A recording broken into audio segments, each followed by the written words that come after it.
Happy Pride Month!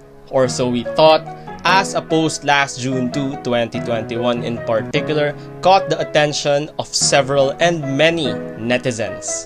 On that day, naglabas ng isang post ang Facebook page na City Population Management Office or CPMO, General Santos City, declaring the month of June and the first Monday of June as Men's Month celebration and Men's Day celebration respectively. The city claimed na ito ay bilang pagkakilala sa papel na ginampanan ng mga lalaki. However, marami nagalit at nadismaya rito. Some pointed out how insensitive the proposal was because June is usually recognized as LGBT Pride Month. This can possibly undermine the true meaning behind Pride Month, ang patuloy na paglaban para sa karapatan at pagtanggap ng LGBT plus community. So this begs the question, what's the current status of the LGBT community here in the Philippines and how did it come about? Ako po si Pablo Joaquin and you're watching The Breakdown.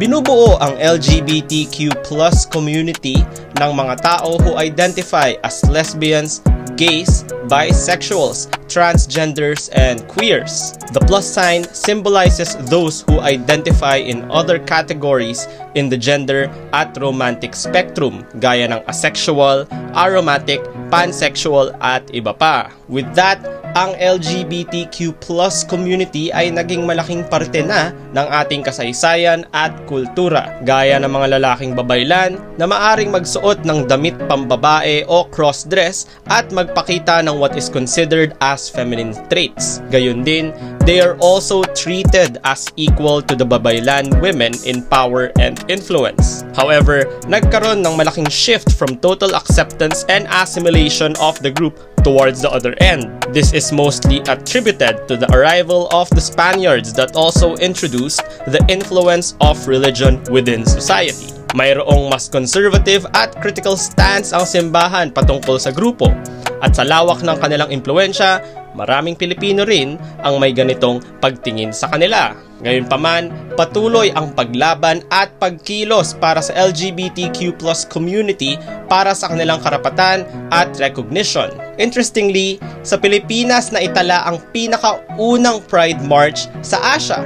Nangyari ito noong June 26, 1994 kung saan inorganisa ng Pro-Gay Philippines at Metropolitan Community Church ang march na ito mula EDSA hanggang sa Quezon City Memorial Circle in celebration of the 25th anniversary of the Stonewall Riot. Since then, marami ng pag-unlad na nasulong ang kilusang ito. Isang importanteng breakthrough ay ang paghain ng Senate Bill 1934 o ang SOGIE-BASED Anti-Discrimination Act. The proposed bill aims to protect citizens from discrimination based on sexual orientation, gender identity, and expression. Inaprobahan ang bill na to in 2020, unlike its predecessor, the SOGIE bill that wasn't passed by Congress. Mayroon ding mga pinasa na ordinansa ang mga local government units or LGUs against gender and sex-based discrimination. In 2003, Quezon City passed an ordinance banning employment-related discrimination. Nagpasa naman ang mga bayan ng Angeles, Cebu, Bacolod at Davao ng anti-discrimination ordinances. Moreover, there is now an active and more conscious effort in representing the LGBTQ plus community in new and mainstream media. Isa rito ang mga BL or Boys Love Show gaya ng Together, the series, mula Thailand, Hello Stranger, gaya sa pelikula at Game Boys sa Pilipinas. This tells us that the industry is taking a step towards writing more complex and accurate queer stories. However, despite these advancements, the LGBTQ plus community continues to face abuse and harassment. Base sa tala ng Transgender Europe's Trans Murder Monitoring or TMM, at least 50 trans individuals have been killed in our country since 2010. Ngunit, posibleng mas mataas pa ang numerong ito dahil sa misgendering ng mga biktima sa records kung saan, halimbawa, ang trans woman ay ginegender bilang male sa records and vice versa.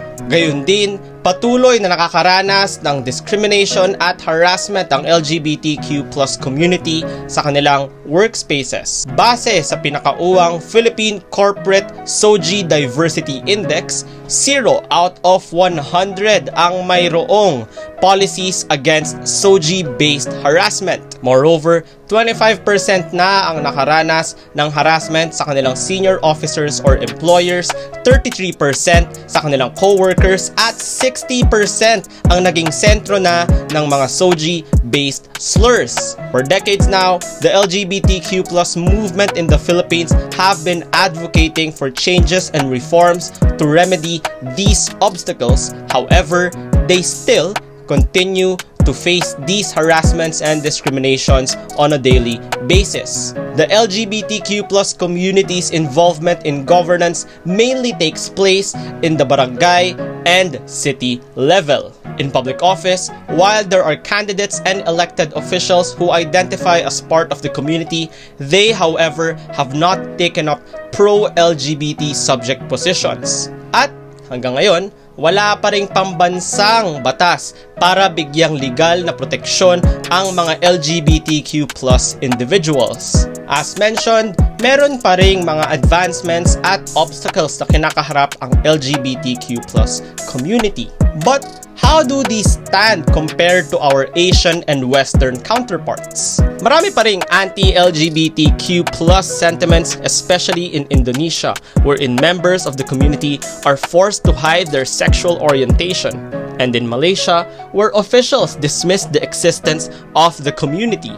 Nevertheless, there are countries like Taiwan and Thailand that are progressive pagdating sa LGBT+ community. Taiwan became the first Asian country to legalize same-sex marriage, samantalang Thailand backed a bill ukol sa same-sex civil partnerships. India also made some progress nang alisin nila ang Section 337 ng Indian Penal Code, making homosexuality no longer illegal for the country.